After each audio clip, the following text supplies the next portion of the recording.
Hi, friends. It's Annie from Indie Economy. Still working on jollying up my new office, or gussying up, perhaps is the right word. But in the meantime, I wanted to tell you a story about this postcard.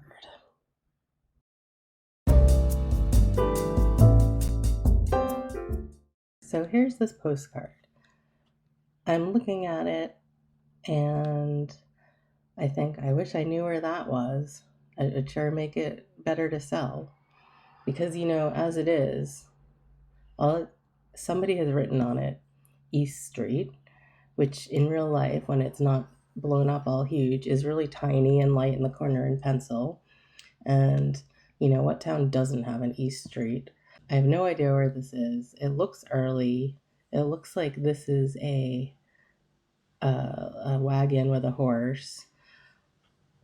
Looks like a dirt road. Looks kind of rural. We have a church, which could be anywhere. I mean, it is kind of a slightly New England vernacular, but not particularly. We got these kind of New Englandy uh, houses here that look, late Victorian or possibly even earlier. They're kind of farmhousey houses, and that's all I know. I was wondering what I could do to figure out more, and I took a look at the back, being the only other thing I had. So here we see that it's an undivided back, so that dates it to before 1907, and it's being mailed to Auburn, Massachusetts, which is sort of neither here nor there for the moment. Look, it has 3 postmarks. This one is 1905. This one is 1905. So okay, that pre 1907 date seems good. Oh, and we know it's a real photo postcard.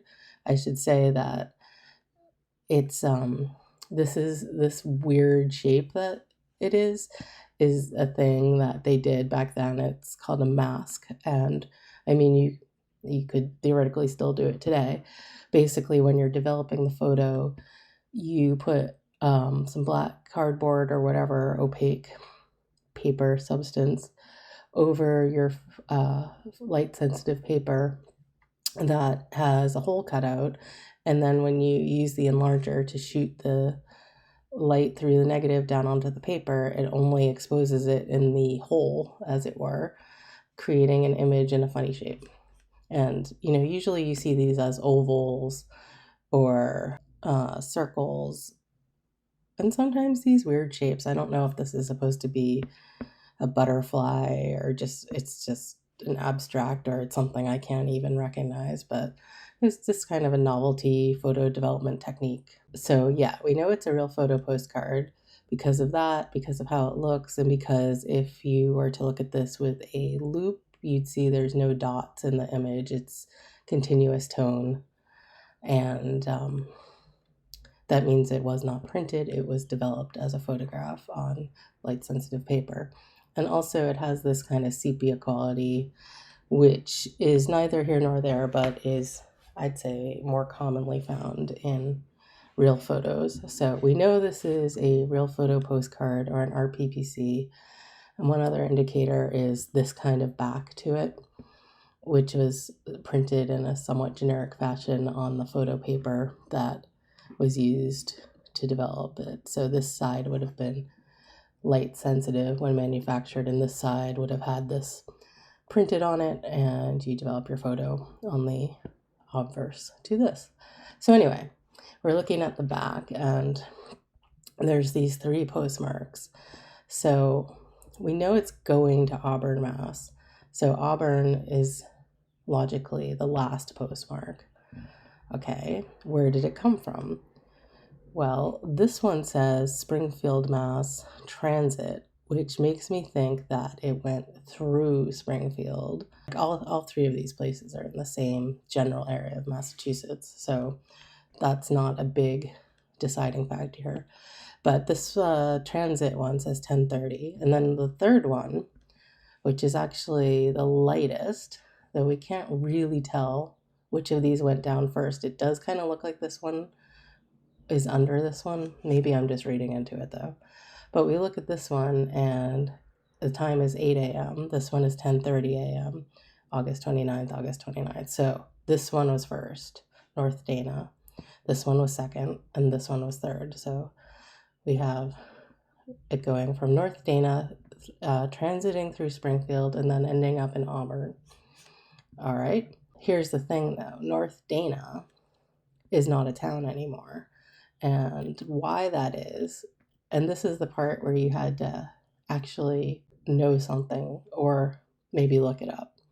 But North Dana was unincorporated in the mid-30s because it, along with 3 other towns in the middle of Massachusetts, were flooded to create a reservoir called the Quabbin Reservoir. And there's a lot of, I don't know, maudlin mystique over this story. I mean, it wasn't like, they just came in one day and, drowned everyone. It was actually, this big municipal project, and there was bureaucracy and hearings and all the things you'd expect. And it was decided that these 4 towns, which had been experiencing a sort of long-term economic downturn, would be sacrificed, as it were, to create a reservoir for water for Boston and for a lot of the state. It was an important reservoir that the state needed. And so these towns were purposefully depopulated, razed for the most part, I believe, and flooded. And now there's this huge reservoir in the middle of Massachusetts and a lot of like woodland around it, and it's protected, and you can't,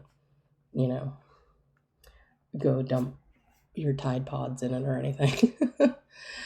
So North Dana is a very cool place for this postcard to be from, because like I said, people have this real sort of sad nostalgia for these towns that are no longer there. I mean, they were populated for a long time and then they were gone. The name Dana rang a bell because, weirdly enough, so the reason that Dana rang a bell with me was because, of course, being a Massachusetts history nerd, I had some idea of the story of the Quabbin Reservoir and the towns that were flooded. It's like, one of the better stories in recent Massachusetts history. Well, we're talking the 30s. Also, weirdly, where I went to college a million years ago, there were 4, what we called them mods, of student housing. Don't ask me why we called them that. It was Hampshire College, and it had its own weird hippie practices. But the 4 sort of groups of like student on campus apartment-y housing were named after the 4 towns that were flooded to make the Quabbin Reservoir, and those were Dana, Enfield, Greenwich, and Prescott. So Dana rang a bell with me. So when I saw this postcard, I thought that could be really good, because like I said, there's this total thing about it in Massachusetts. Like, is there a city under the Quabbin Reservoir? It's like people have this I don't know, there's something really like creepy and intriguing about towns that were there and then were flooded. They called them the lost towns.